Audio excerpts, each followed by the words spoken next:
A paz do Senhor, amados irmãos, em especial nossos jovens. É um prazer estar com vocês. Agradeço a todos que têm curtido, têm assistido, têm participado de nossas aulas. Que o Senhor abençoe a todos grandemente. E essa nossa lição 5 vai falar sobre o segundo sinal, a cura do filho do oficial. Essa cura vai acontecer em Cafarnaum, porém, este oficial, conhecendo já que o Senhor Jesus era um homem que operava milagre, ele vai até a Galileia, Caná da Galileia, em busca de um milagre. E com certeza o milagre vai encontrar a casa deste oficial. O texto principal diz assim: Entendeu, pois, o pai que era aquela hora mesma em que Jesus lhe disse: O teu filho vive, e creu ele e toda a sua casa. João capítulo 4, versículo 53. Resumo da lição. A falta de fé nos impede de receber mais da graça, do poder, dos milagres de Jesus. A falta de fé impede-nos de receber mais da graça, mais do poder e mais do milagre. Ou seja, todo o poder, toda a graça, todo o milagre está não à disposição de um homem ou de uma mulher, mas estão à disposição de toda a igreja. Quais são os objetivos desta nossa lição? Primeiro, apresentar o contexto do milagre realizado por Jesus na vida do filho do oficial, mostrar que a confiança em Jesus contribuiu para a operação do milagre, saber que fé e convicção e atitudes nos levam a experimentar o poder de Deus. Então são os três principais objetivos da nossa lição.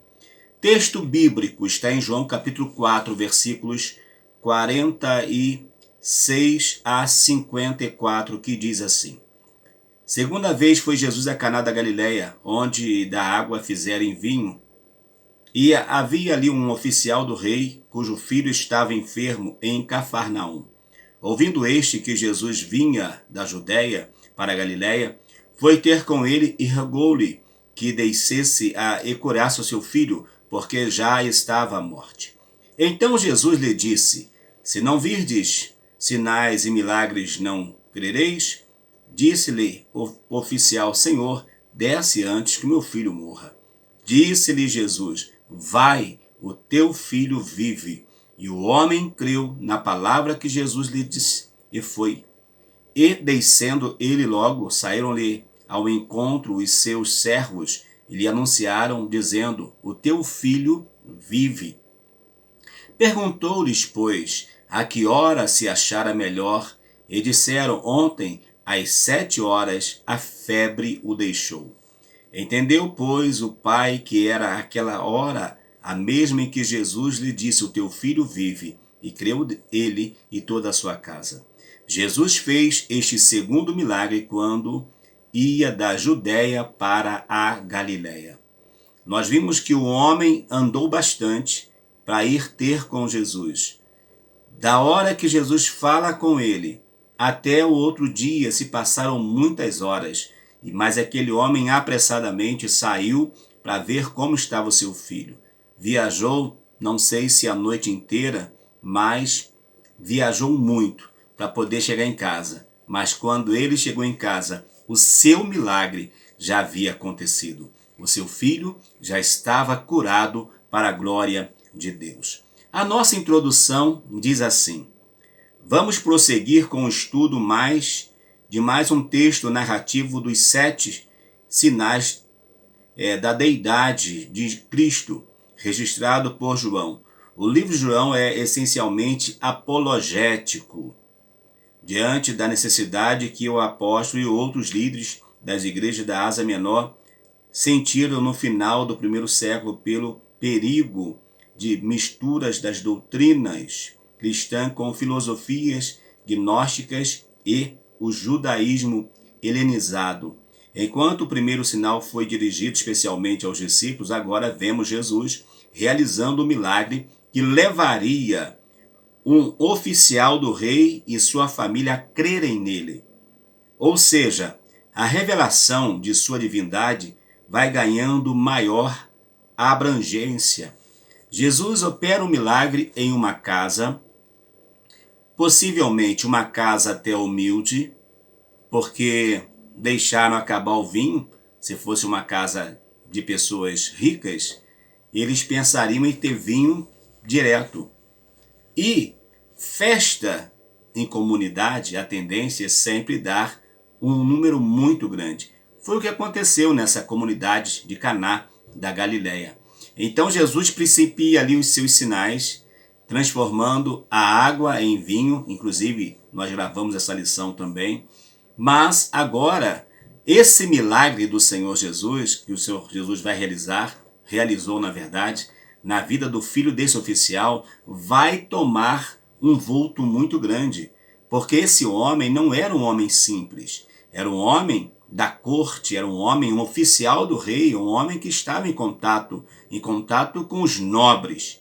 Então, com certeza, esse milagre iria fazer toda a diferença. Mas, na verdade, para Cristo, tanto é um milagre que ele opera num palácio como em uma casinha humilde, para Jesus o resultado vai ser sempre o mesmo. Mais uma vida que fora abençoada por ele. Mas para o início do ministério foi muito importante.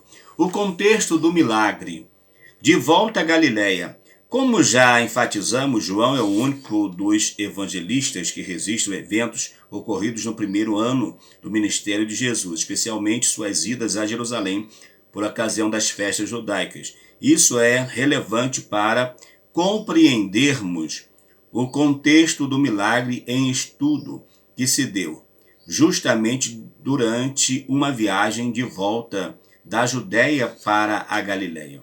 Depois de Jesus haver purificado o templo, dialogado com Nicodemos e percorrido a região da Judéia onde João Batista batizava.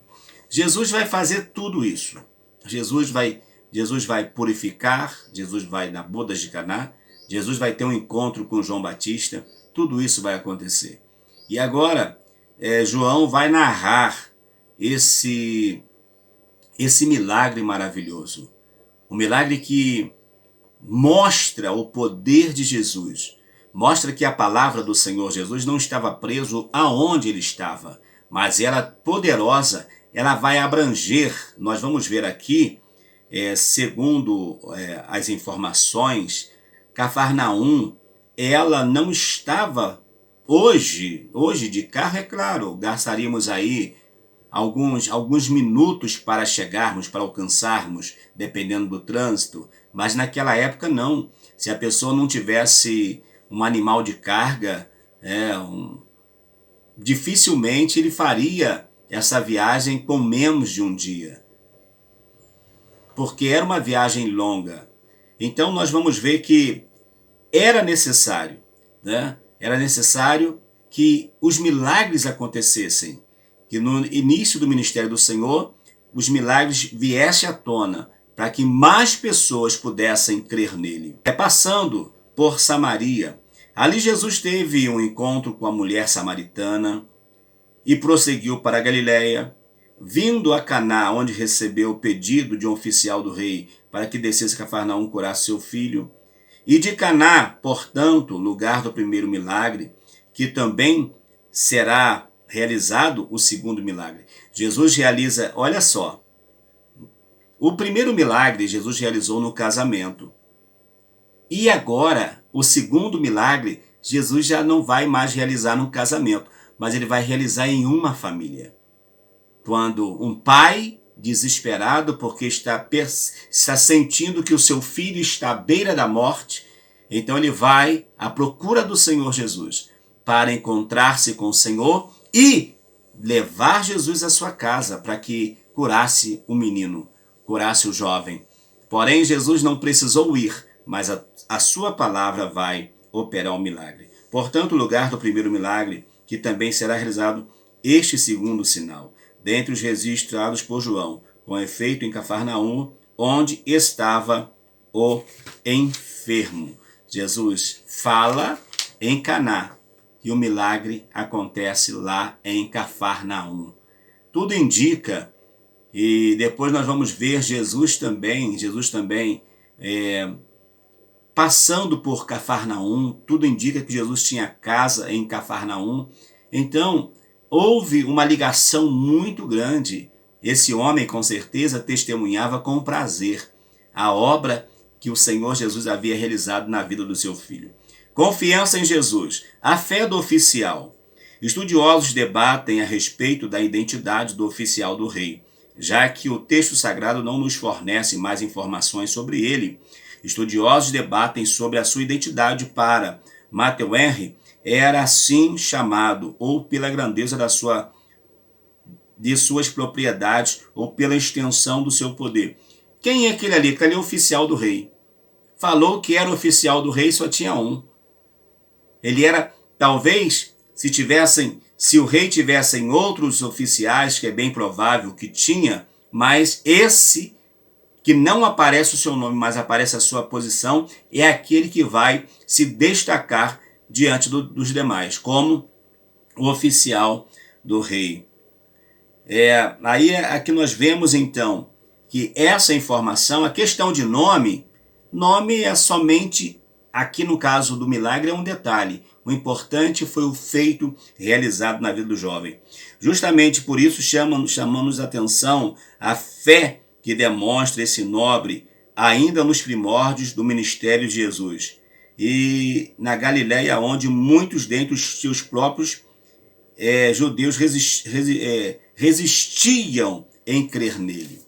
Inclusive é lá que Jesus vai dizer, né, que o profeta não tem honra na sua própria pátria.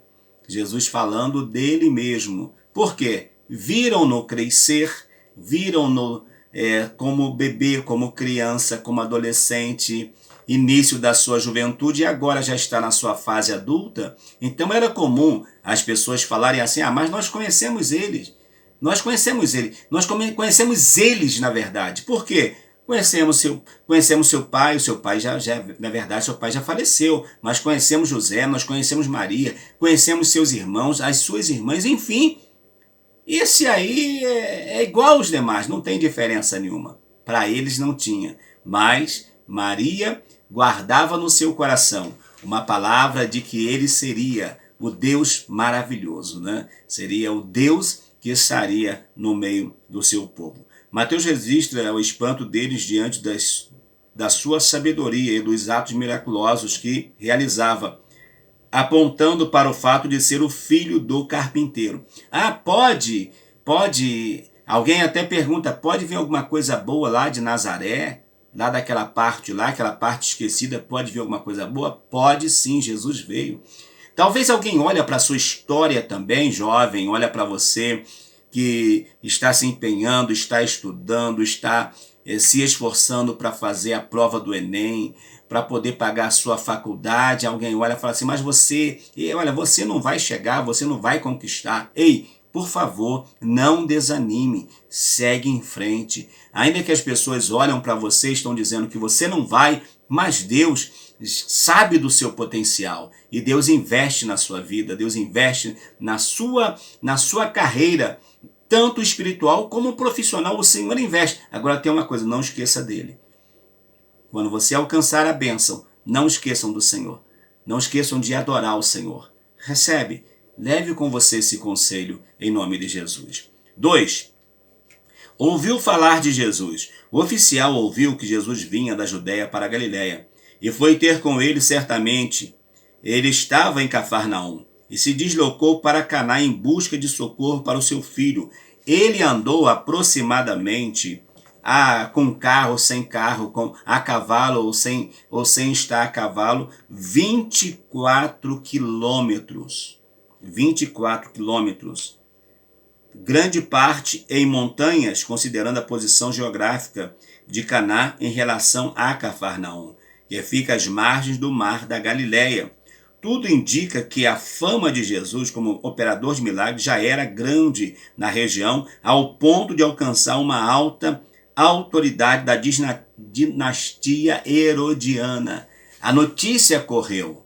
A notícia sobre o feito de Jesus correu. E ele então entende, esse homem que transformou a água em vinho é o mesmo que pode transformar o estado crítico que o meu filho está vivendo. Ele pode curar o meu filho, e pode mesmo. O Senhor pode curar, porque o poder da cura, o poder do milagre está nas mãos do Senhor nosso Deus. Diz assim: precisamos orar para que o Espírito Santo nos dê ousadia. Para quê? Para testemunharmos sem nos esquecer jamais de que o principal e maior testemunho é a nossa vida.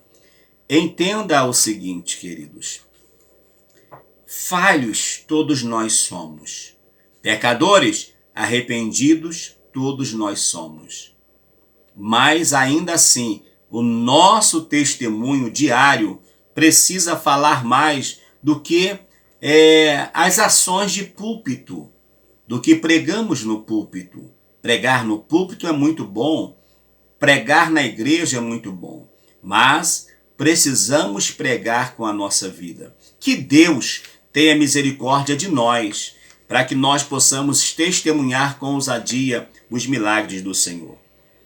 3. Um obstáculo aos milagres. O escritor aos Hebreus afirma que Jesus é o mesmo ontem, hoje e eternamente. Contudo, a falta de fé, preste atenção nisso que isso é fundamental. Contudo, a falta de fé impede-nos de receber mais da sua graça, poder e milagre. Irmãos, se nós não tivermos uma fé voltada para o Senhor, crendo naquilo que Deus pode fazer, de fato, nós não alcançaremos a dádiva de Deus, não alcançaremos a virtude do Senhor, a unção do Senhor, a cura do Senhor. Não veremos as portas abertas. Então, para que o milagre aconteça, nós precisamos, como diz aqui que no início do século XIX, o racionalismo lhe tomou conta. Ou seja, tudo pela razão, tudo pela razão. E sabemos que as coisas de Deus não são alcançadas pela razão. Então quer dizer que eu não posso, eu não devo ter um raciocínio? Devemos sim, mas termos a nossa mente, o nosso raciocínio ligado à fé, ligado àquilo que Deus pode realizar, e não ao contrário disso. Porque senão, se eu usar a razão, se eu usar somente a razão, eu vou aniquilar a fé. E nesse caso, para nós, os cristãos, a fé, ela precisa ser cada dia mais vivida por cada um de nós. E ao mesmo tempo vívida. Nós precisamos demonstrar que nós somos pessoas que temos uma fé em Cristo Jesus. Essa ideia do racionalismo é o quê? É diminuir ou aniquilar a divindade de Cristo. Logo, a minha razão vai dizer que não tem milagre. Vai dizer até mesmo que Jesus não existiu. Então é muito perigoso.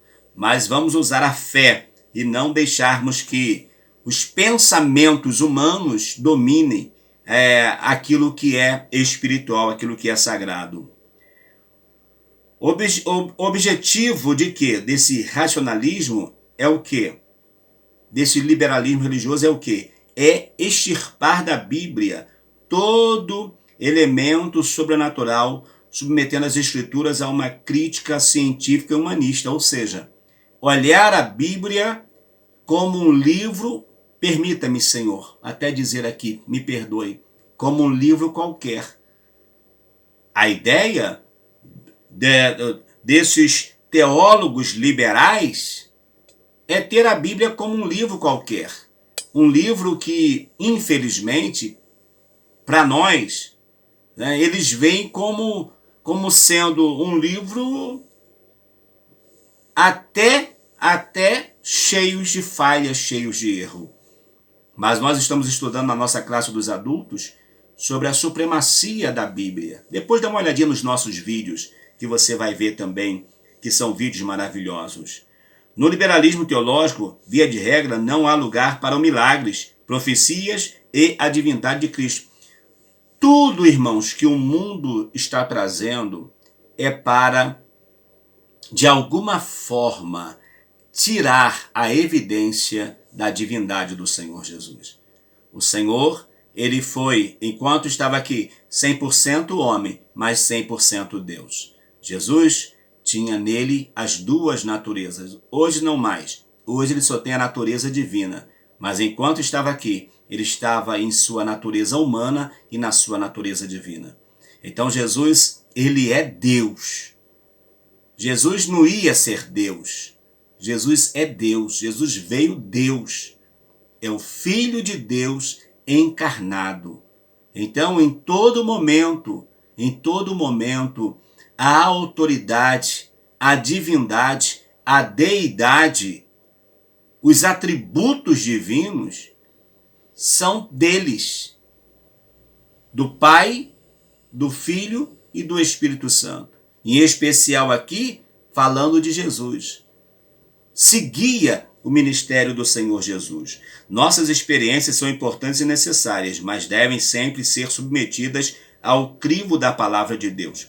O verdadeiro pentecostalismo está afirmado nas Escrituras e no poder de Deus. Toda emoção religiosa é bem-vinda quando originada nessas fontes por ação do Espírito Santo. Ou seja, é melhor termos na igreja alguém que chora, alguém que bate palma, alguém que, eu vou dizer assim, numa hora até gosta de pular. É melhor ter eles, mas sendo submetidos à ação do Espírito Santo, do que termos crentes que não acreditam mais em Deus. São crentes, mas não acreditam no milagre, não acreditam na Bíblia. Acreditam em parte. Em parte eu acredito em Deus, em parte eu acredito na Bíblia, em parte eu acredito em Jesus, em parte eu acredito no Espírito Santo. Então é melhor ter alguém que vai chorar, que vai se emocionar, mas que tem essa convicção de salvação, do que alguém que simplesmente ele está fechado para as coisas sagradas, para as coisas espirituais. Então, no 3 diz assim, olha, convicção, fé, convicção e atitude. O oficial creu e foi. Sempre que recebemos uma palavra vinda de Deus, precisamos agir pela fé para experimentarmos o poder divino. A verdadeira fé produz em nós convicção e disposição para atitudes que não tenham explicações racionais. Então, a fé vai nos levar a entender que o milagre ele é real, que o milagre ele existe. Ele é de Deus para as nossas vidas. E ele, o oficial, ele vai acreditar, vai crer na palavra de Jesus. E ele vai constatar que quando Jesus falava com ele, o seu filho lá na sua casa iria receber o milagre. O oficial não tinha evidência alguma de que o milagre havia ocorrido, porque estava em Caná. Vimos que era aproximadamente 24 quilômetros. Não tinha celular para mandar um WhatsApp. Não tinha o telefone de fio, não tinha o tijolão, que eu acho que nem tem gente que não lembra mais do tijolão. Não tinha nada disso. Então era chegar lá para constatar se de fato o milagre tinha acontecido. Mas ele acreditou. Quando ele sai diante de Jesus, ele sai consigo levando o milagre. Mas o milagre já havia acontecido lá na sua casa. Bastou para que o oficial tomasse a atitude de empreender viagem em busca do filho e do milagre que havia pedido a Jesus. Quando chegou em casa, encontrou o filho curado, comprovando que a cura se dera no mesmo momento em que estivera com Jesus. Recebeu a palavra, partiu. Para quê? Para encontrar o milagre, para encontrar o seu filho curado. E de fato isso aconteceu. Os heróis da fé.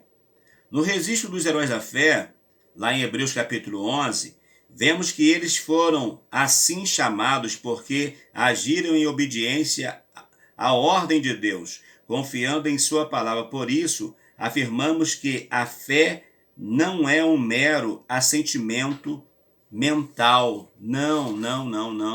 mas uma convicção firme, gerada em nosso coração e que nos leva a atitudes condizente com ela. Não é fácil elaborar uma definição formal para a fé. Fé do grego pistis, a palavra aparece no Novo Testamento como confiança e também como fidelidade. Mas Hebreus capítulo 11, versículo 1 diz que a fé é o firme fundamento das coisas que se esperam e a prova das coisas que não se vê. Então a fé é isso. A fé é nós olharmos o ambiente que está totalmente contrário, mas acreditarmos na provisão divina, no milagre do Senhor. Isso é fé.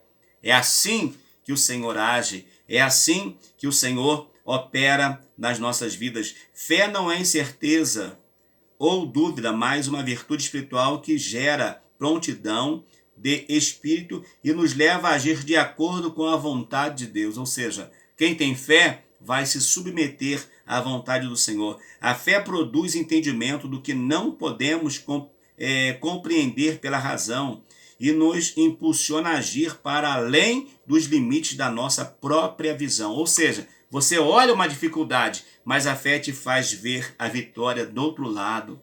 Oh, maravilha! O povo está no deserto, está diante do rio para atravessar, para conquistar Jericó. Eles estão vendo uma dificuldade, está ali, literalmente o rio está cheio, mas eles precisariam passar para conquistar a cidade. A fé é isso, é já sentir o milagre chegando, sentir a resposta do Senhor nosso Deus. Nós vemos aqui alguns heróis da fé. Todos os heróis da fé são identificados pelas atitudes que tomaram. Abel ofereceu a Deus maior sacrifício do que Caim, ofereceu do melhor que ele tinha. Noé preparou a arca. Abraão saiu sem saber para onde ia e ofereceu Isaque quando foi provado. Moisés recusou ser chamado filho da filha de Faraó. Está vendo só, amados? Há sempre um verbo de ação. Onde estão os verbos de ação? Vamos lá. Abel ofereceu, verbo oferecer. Noé preparou, verbo preparar. Abraão saiu sem saber. Está aqui, né, o próprio verbo saber. E também o verbo oferecer, que ele ofereceu o seu filho. Moisés, o verbo recusar. Recusou o quê? Ser chamado filho da filha de Faraó. Crescendo na fé. A fé não é estática, ela é dinâmica e progressiva. Jesus falou algumas vezes sobre fé, referindo-se a tamanho, pequena fé, grande fé. Este sentido é reforçado ainda pela comparação que Jesus faz com grão de mostarda. Então nós vamos ver que a fé para a igreja, a fé para os servos de Deus, ela é fundamental. Marcos diz que o jovem era agitado com violência, se revolvia na terra, espumava, ou seja, falando aqui daquele homem que chega para os discípulos de Jesus, enquanto eles estão lá no Monte da Transfiguração com Cristo, e aquele jovem, ele lunático, um jovem que sofria com essa variação da lua, e o diabo aproveitava para escravizá-lo. Então, cada um tem uma visão sobre ele, cada apóstolo que escreveu tem uma visão de como era esse jovem. Marco, então, vai dizer que ele, andava no chão, andava se retorcendo. Era algo terrível, Mas a fé, Jesus vai falar para eles, quando eles não conseguem, os seus discípulos não conseguem expulsar esse demônio, Jesus vai falar para eles, olha, esse demônio não sai senão com oração e jejum. Essa casta, porque não era eram vários demônios que estavam ali aprisionando a vida daquele homem. Porém, quando nós temos a certeza que a nossa fé está depositada em Cristo, Não vai ter demônio que vai parar na frente da igreja, porque a igreja tem autoridade e poder para subjugar toda a ação do mal. Amados irmãos, esse testemunho do oficial é um testemunho lindo. Era um homem que ainda não era crente, mas teve uma fé suficientemente grande. Não somente a fé para a salvação, mas a fé para levar o milagre para casa. E ele vai levar o milagre, ele vai alcançar o milagre, ele vai ver a manifestação de Deus, a unção de Deus, o poder de Deus chegando na vida desta família. Ele vai ver o poder chegando na família dele e ele vai alcançar, ele vai poder ver também, através do seu testemunho, o milagre chegando na nossa vida. Ah, pastor, mas ele não viu, mas a sua atitude hoje está mudando as nossas atitudes também, porque nós devemos crer na poderosa palavra do Senhor. Concluindo, amados, a nossa lição diz: estudamos a respeito do segundo sinal da deidade de Jesus registrado por João. Vimos como é importante ouvir a palavra de Deus, pois é ela que produz fé em nosso coração e nos leva a ter atitudes em busca de conquistas espirituais. Não somente sinais ou maravilhas, mas especialmente profundas dádivas do Espírito estão à disposição de todos nós, através da fé no Filho de Deus. Busquemo-lo mais. Você tem fé? Tem. Você tem trabalhado a sua fé? Também tem trabalhado a sua fé. Que Deus te abençoe. Abençoe você, sua casa, sua família. Você que é jovem, mas é papai. Você que é jovem, já é mamãe. Que Deus abençoe o seu lar. Que Deus abençoe o seu trabalho. Deus abençoe a sua empresa. Deus abençoe a faculdade que você está fazendo. Que Deus abençoe a igreja que você congrega. Que Deus abençoe tudo na sua vida. E eu lhe convido a vir comigo. Vem somar comigo. Vem somar comigo no canal. Se inscreva no canal se você ainda não se inscreveu. Acione as notificações. Vamos crescer também a classe dos jovens no nosso canal. A classe dos adolescentes tem crescido muito. Tem sido os vídeos mais assistidos, mais participativos. Então, venham vocês também, jovens, e participe do nosso canal, acionando a notificação, dando o seu like, se inscrevendo e levando esta palavra para mais alguém. Que Deus te abençoe. Eu sou o pastor Valmir Ribeiro e te aguardo na nossa sexta lição, que vai falar o terceiro sinal, o paralítico de Betesda. E eu acredito que vai ser uma bênção. Deus te abençoe. Até lá, um forte abraço.